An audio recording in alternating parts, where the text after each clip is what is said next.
Graberni anlaganmiding? Men uni o'ltirib etgan. Yer osti uyda yuz bergan ishlar uni butunlay o'zgartiribdi.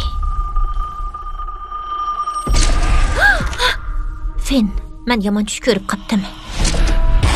Yo'qolib ketgan bolalar tushimga kirib qapti. O faqat tush. U joy mavjudkan. U bir yosh o'smirlar lageri ekan. U yerga berishimiz kerak.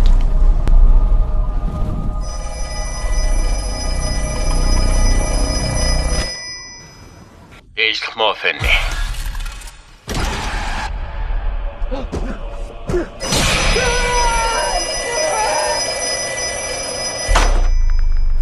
Sen beni öldürüp ettin. Ben nurgun vaqt sərf qıldım. Lekin barlıq kişiler arasında sana hemmedim bekrek ayan. Ölüm. O fakat bir xat.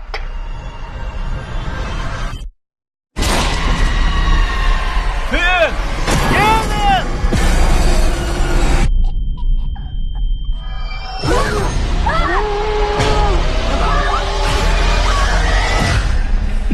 Kevin, oygan Kevin. Bu joyga kelishimizning sababi bor.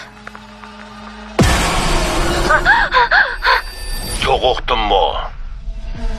Azaplık iş yok. Kevin!